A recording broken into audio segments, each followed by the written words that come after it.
आज देश के उन अग्रणी राज्यों में हैं जहां घर घर पाइप से पानी की सुविधा से जुड़ चुका है। इसी तरह बेटी बचाओ बेटी पढ़ाओ में भी हरियाणा के लोगों ने बेहतरीन काम किया। फिटनेस और खेल ये विषय तो हरियाणा की रगों में है, उसका हरियाणा की मिट्टी में है, यहां के संस्कारों में है।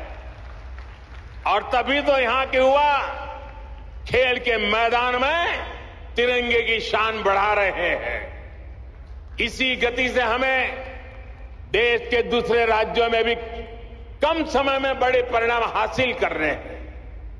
हमारे सामाजिक संगठन इसमें बहुत बड़ा योगदान दे सकते हैं। साथियों, हमारे धार्मिक और सामाजिक संस्थानों द्वारा शिक्षा चिकित्सा से जुड़ी जिम्मेदारियों के निर्वहन की यह व्यवस्था एक तरह से पुराने समय का पीपीपी मॉडल ही है। इसे पब्लिक प्राइवेट पार्टनरशिप तो कहते ही हैं, लेकिन मैं इसे परस्पर प्रयास के तौर पर भी देखता हूं। राज्य अपने स्तर से व्यवस्था खड़ी करते थे, बड़े बड़े विश्वविद्यालयों के निर्माण की में भूमिका निभाते थे, लेकिन साथ ही धार्मिक संस्थान भी इसका एक महत्वपूर्ण केंद्र होते थे। आज देश भी ये कोशिश कर रहा है कि सरकारें पूरी निष्ठा और ईमानदारी से मिशन मोड में देश के स्वास्थ्य और शिक्षा क्षेत्र का कायाकल्प करें। इसके लिए सामाजिक संस्थाओं को भी प्रोत्साहन दिया जा रहा है। प्राइवेट सेक्टर के साथ पार्टनरशिप करके प्रभावी पीपीपी मॉडल तैयार हो रहा है। मैं इस मंच से आह्वान करता हूं, अमृता हॉस्पिटल का यह प्रकल्प देश के दूसरे सभी संस्थाओं के लिए भी एक आदर्श बनेगा, आदर्श बन के उभरेगा। हमारे कई दूसरे धार्मिक संस्थान इस तरह के इंस्टीट्यूट चला भी रहे, कई संकल्पों पर काम कर रहे हैं।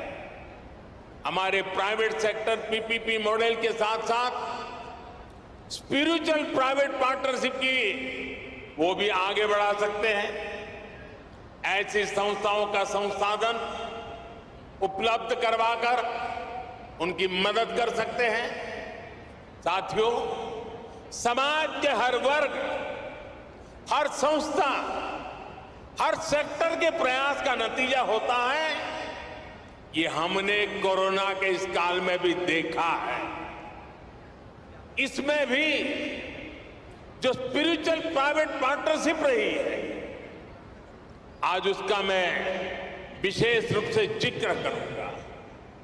आप सभी को ध्यान होगा कि जब भारत ने अपनी वैक्सीन बनाई थी तो कुछ लोगों ने किस तरह का दुष्प्रचार करने की कोशिश की थी। इस दुष्प्रचार की वजह से समाज में कई तरह की अफवाहें फैलने लगी।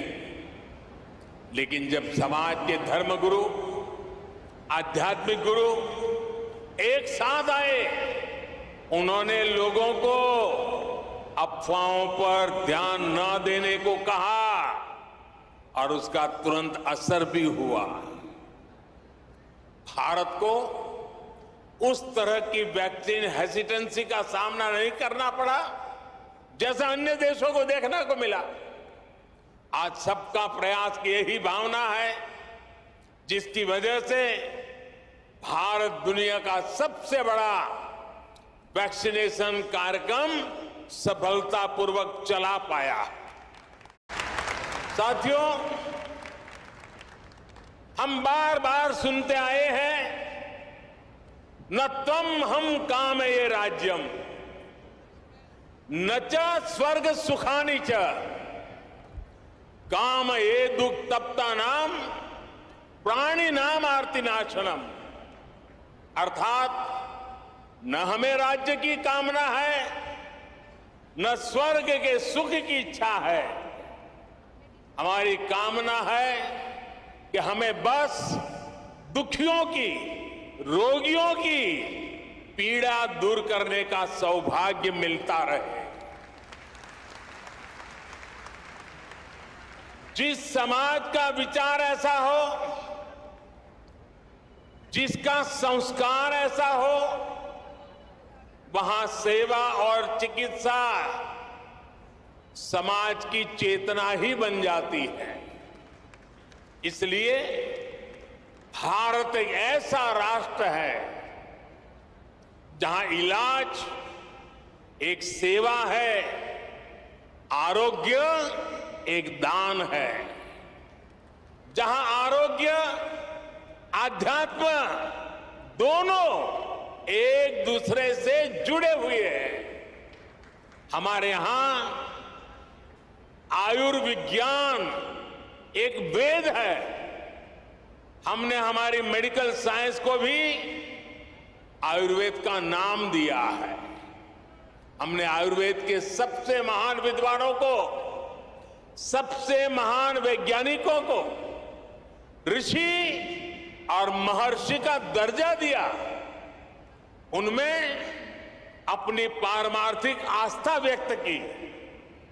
महर्षि चरक, महर्षि सुश्रुत, महर्षि वाग्भट, ऐसे कितने ही उदाहरण हैं जिनका ज्ञान और स्थान आज भारतीय मानस में अमर हो चुका है।